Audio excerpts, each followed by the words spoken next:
Hello, আসসালামু আলাইকুম। আজ ফিরে আসলাম কাঁচা আমের আমসত্ত্ব নিয়ে। কাঁচা আমের সিজন প্রায় শেষ, তাই কাঁচা আমের আমসত্ত্ব প্রথমে 3টি আম আমি সুন্দর করে ধুয়ে কেটে একটু পানি দিয়ে সিদ্ধ করতে দিলাম।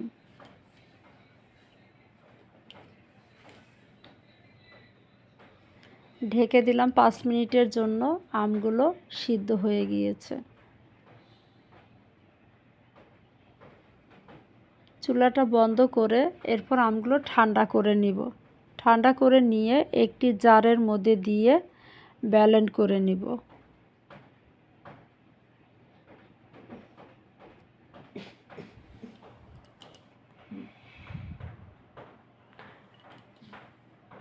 পেস্ট করে আমগুলো একটি ছাঁকনির সাহায্যে সেঁকে নিব। সেঁকে পিউরিটা বের করে নিব।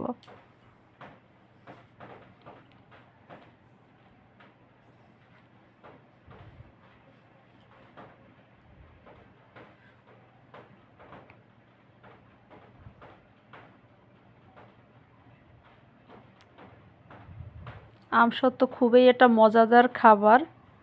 যারা না খেয়েছেন তারা অবশ্যই বাসায় তৈরি করে খাবেন, খুবই ভালো লাগবে। টক ঝাল মিষ্টি আমের আমসত্ত্ব। এরপর একটি কড়াইয়ে দিয়ে 1 বাটি চিনি দিলাম, একটু লবণ দিয়ে ভালো করে মিশিয়ে নিব। যদি আমার ভিডিওটি ভালো লাগে অবশ্যই লাইক, শেয়ার, কমেন্টস করে আমাকে উৎসাহ দিবেন। কিছু লবণ দিয়ে দিলাম, পরিমাণ মতো লবণ, একটু ভাজা জিরের গুঁড়ো,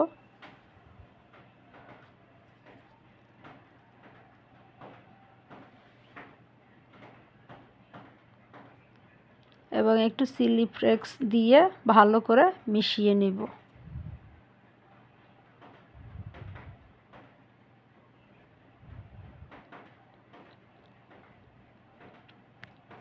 যদি আমার ভিডিওটি ভালো লাগে অবশ্যই লাইক, শেয়ার, কমেন্টস করতে ভুলবেন না।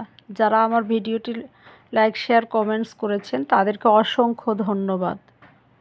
এবং হাফ চামচ বিট লবণ দিয়ে দিলাম, দিয়ে ভালো করে মিশিয়ে নিব। এবং একটু ফুড কালার দিয়ে ভালো করে পানিটা শুকিয়ে নিব, যাতে তাড়াতাড়ি আমসত্ত্বগুলো শুকিয়ে যায়।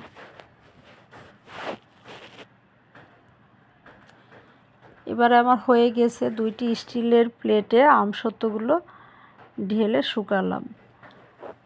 একদিন পরে ফিরে আসলাম আমসত্ত্ব নিয়ে।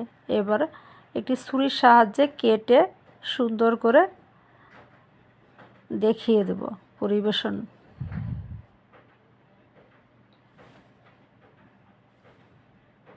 যদি আমার ভিডিওটি ভালো লাগে অবশ্যই লাইক, শেয়ার, কমেন্টস করে পাশে থাকবেন। এবং পরবর্তী ভিডিও দেখার জন্য সবাইকে আমন্ত্রণ রইল।